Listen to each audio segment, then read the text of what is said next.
যারা বলেছিলেন আমরা পালাই না, তারা জানি না এখন কিভাবে কোথায় গেলেন। আমরা কোনোদিন এটা বলি নাই যে আমরা পালাই না, তবে আলহামদুলিল্লাহ রাব্বুল ইজ্জত আমাদেরকে এটুকু মেহরবানি করেছেন যে আসলেই আমরা পালাইনি। আমরা ফাঁসির রশি গলায় নিয়েছি, কিন্তু দেশ থেকে পালাইনি। আমাদের একজন, তিনি আমেরিকায় ছিলেন স্বাভাবিক কাজে, সেই সময় বন্ধুবান্ধব তাকে নিষেধ করেছে, ডোন্ট কাম ব্যাক। তিনি বলছেন কেন? বলেছে যে আপনাকে ওই রকমই পারসিকিউট করা হবে, অবিচার করা হবে, যেমনটা অবিচার করা হচ্ছে আপনার সিনিয়র লিডারদের সাথে। তিনি বলছেন সিনিয়র লিডাররা যদি আল্লাহর জন্য ধৈর্য ধরে সহ্য করে থাকতে পারেন, আমিও পারবো, আমি আসছি। আদালতে দাঁড়িয়ে আমাকে ফাঁসি দেওয়া হোক, আমার কোনো আপত্তি নাই। আমি পলাতক হিসাবে এই বদনামের অংশ নিতে চাই না যে আমি অপরাধী। আমি আদালতে দাঁড়িয়ে বলবো আমি নিরপরাধ। মীর কাসেম আলী সেইটাই করেছিলেন। তিনি তো না আসলে পারতেন ভাই, কেউ তারে বলতো না যে উনি পালিয়ে গেছেন, কারণ তার বিরুদ্ধে কোনো ওয়ারেন্ট, কোনো মামলা ছিল না। তিনি এসেছেন তার নৈতিক দায়বোধের জায়গা থেকে, তার দেশকে ভালোবাসেন। এই জন্য তিনি বলেছেন যে দেশে আল্লাহ আমাকে পয়দা করেছেন, আমার মত যেন সেই দেশে হয়। সম্মানিত ভাইয়েরা, গেল তাদের চ্যাপ্টার, এখন কি হবে? এখন কি এগুলোই চলবে? আগামীতেও কি একটা দুর্নীতিবাজ সরকার এসে আমাদের সব লণ্ডভণ্ড করে দেবে?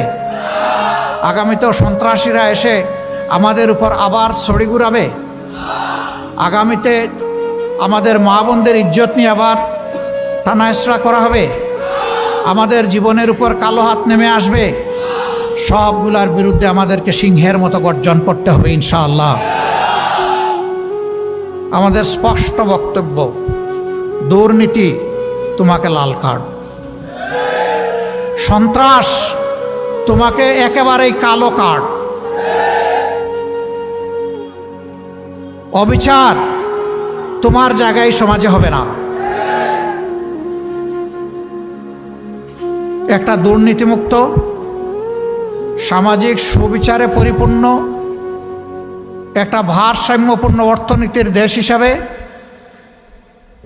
বুক চিতিয়ে যুদ্ধ করা যুবকদের হাতে তাদের মেধার মূল্যায়ন করে তাদেরকে দেশের দেশ গঠনে তাদেরকে কাজে লাগানোর সেই পরিকল্পনা নিয়ে আগাচ্ছে বাংলাদেশ জামাত ইসলামী।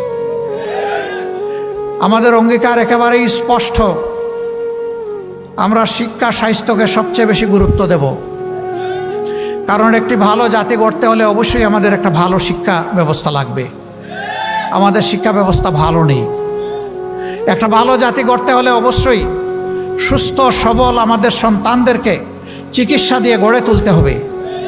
আমাদের স্বাস্থ্য ব্যবস্থা সেরকমটা নয়, ভঙ্গুর স্বাস্থ্য ব্যবস্থা। আমাদের দ্বিতীয় অগ্রাধিকার হচ্ছে দুর্নীতির বিরুদ্ধে আমাদের লড়াই। আল্লাহ ক্ষমতায় কারে নিবে না নিবে উই ডোন্ট নো। এই অ্যালটমেন্ট আসবে ইনশাআল্লাহ আসমান থেকে। আমরা বাংলাদেশের জনগণের রায় পেয়ে এই দেশ পরিচালনার দায়িত্ব পাই কিংবা না পাই, দুর্নীতি মাটিতে নেমে না আসা পর্যন্ত আমাদের লড়াই চলবে ইনশাআল্লাহ। আমরা থামবো না, কেউ আমাদেরকে থামাতে পারবে না।